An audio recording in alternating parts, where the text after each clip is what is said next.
बिस्मिल्लाहिर्रहमानिर्रहीम, अस्सलाम वालेकुम, हेलो एवरीवन। आज हम डिस्कस करेंगे माइक्रोसॉफ्ट एक्सेस के डेटाबेसेस के कॉन्सेप्ट्स। तो सबसे पहले माइक्रोसॉफ्ट एक्सेस को डिस्कस करते हैं। माइक्रोसॉफ्ट एक्सेस जो है database management system software tool है एक, जिसमें हम डेटाबेसेस क्रिएट करते हैं। ये जो टूल है इसमें कौन कौन सी चीज़ें अवेलेबल हैं।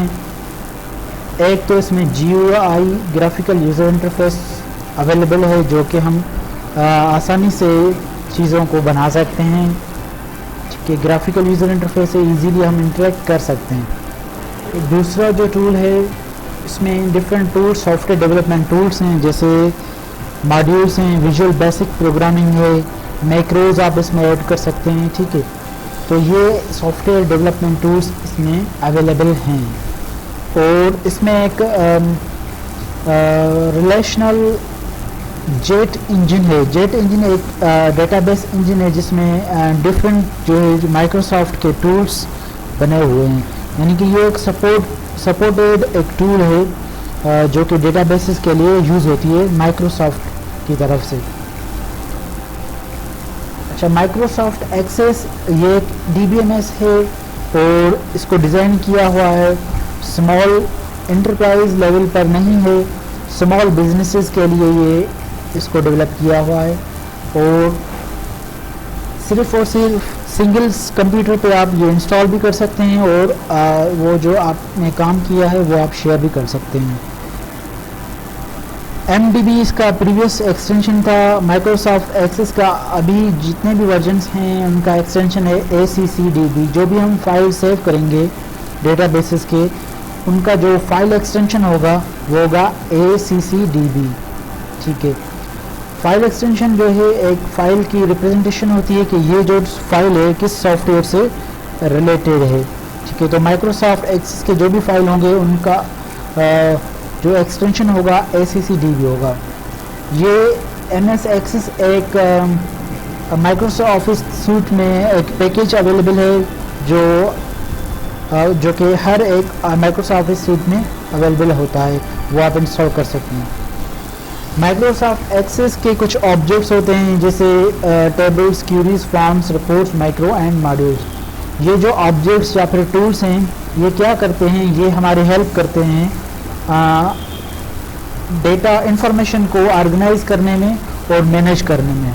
टेबल्स जो हैं स्टोर करती हैं डेटा को, क्यूरीज जो हैं ऑर्गेनाइज करती हैं, फॉर्म्स डिस्प्ले करते हैं डेटा को स्क्रीन पर, और रिपोर्ट्स जो हैं प्रिंट के लिए इस्तेमाल होती हैं, और मैक्रोज जो है ऑटोमेटिक टास्क होते हैं जो, और मॉड्यूल्स जो हैं प्रोग्रामिंग वगैरह आप उसमें डेटाबेसेस में इंक्लूड कर सकते हैं। मॉड्यूल्स भी ये सारे MS एक्सेस के माइक्रोसॉफ्ट ऑफिस के टूल्स हैं या फिर ऑब्जेक्ट्स हैं जो आपको मिलेंगे MS एक्सेस में। आगे चल के हम इसका प्रैक्टिकल भी परफॉर्म करेंगे।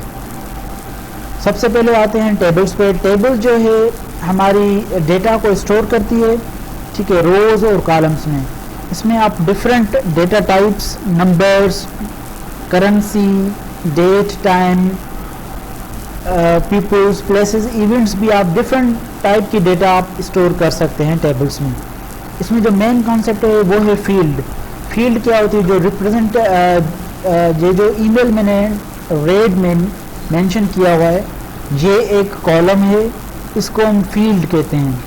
यानी कि ईमेल एड्रेस जो फील्ड है, इस फील्ड में सिर्फ और सिर्फ ईमेल एड्रेस ही ऐड हो सकती हैं, इसमें फ़ोन नंबर ऐड नहीं हो सकते। तो इसमें दूसरी फील्ड्स भी हैं, जैसे फैकल्टी आईडी है, तो फैकल्टी आईडी में जितनी भी फील्ड्स जो भी हम डेटा ऐड करेंगे वो फैकल्टी की आईडी होगी। इसी तरह से फाइल नेम में जो कॉलम है या फिर जो फील्ड है, उसमें सिर्फ फर्स्ट नेम लिख सकते हैं। लास्ट नेम की जो फील्ड है उसमें हम लास्ट नेम लिख सकते हैं। ठीक है, तो पर्टिकुलर जो भी फील्ड होगी उसी से रिलेटेड जो डेटा होगी वही हम ऐड कर सकते हैं। अगर वो टेक्स्ट है तो सिर्फ टेक्स्ट उसमें ऐड कर सकते हैं, नंबर ऐड नहीं कर सकते। तो वर्टिकल जो रिप्रेजेंटेशन होती है उसको हम क्या कहते हैं, it is a field. A column in a table is known as field, और vertical representation of a field of a single field is known as field. Okay, second जो कॉन्सेप्ट आता है इसमें रिकॉर्ड होता है. जो रो होती है पूरी की, जैसे कि मैंने इसमें रिप्रेजेंट किया हुआ है रेड कलर से, ये जो रेड कलर की रो है ये एक पूरा कंप्लीट रिकॉर्ड है जो कि एक एम्प्लॉय का रिकॉर्ड है, सिर्फ सिंगल एम्प्लॉय की इंफॉर्मेशन है. ठीक है, उसकी आईडी, उसका first name, last name, email address, phone number और डिपार्टमेंट और फैकल्टी. ठीक है, तो ये पूरी की पूरी लाइन जो है इसको हम रो भी कहते हैं, इसका सेकंड नाम है टपल भी इसको कहते हैं और इसको हम रिकॉर्ड भी कहते हैं. ठीक है, तो ये एक सिंगल रिकॉर्ड है. A row in table is known as record. A horizontal representation of multiple fields is known as record. Queries, उसके बाद दूसरा कॉन्सेप्ट होता है क्यूरीज का. क्यूरीज अब जो है एक फील्ड में आपके थाउजेंड्स ऑफ रिकॉर्ड्स मौजूद होते हैं. ठीक है, तो अगर आपका जो बॉस है अगर आपको कहता है कि सिर्फ और सिर्फ वही फील्ड्स वही रिकॉर्ड ढूंढ के लाओ थाउजेंड्स में से जिसकी डिपार्टमेंट जो है कंप्यूटर साइंस हो. ठीक है, तो ये जो काम जब आप करेंगे तो आपको क्यूरीज का कॉन्सेप्ट पढ़ना पड़ेगा. ठीक है, क्यूरीज क्या होती हैं? क्यूरीज जो है डेटा को डिस्प्ले करती हैं डिफरेंट वेज में. जैसे एक क्यूरी ये आई कि डिपार्टमेंट कंप्यूटर साइंस होना चाहिए, वो सारे रिकॉर्ड्स आने चाहिए जो कि जिसकी जो डिपार्टमेंट है वो कंप्यूटर साइंस हो, सिर्फ और सिर्फ वही आ जाएं, डिस्प्ले हो जाएं रिकॉर्ड्स जिसकी डिपार्टमेंट जो है कंप्यूटर साइंस हो.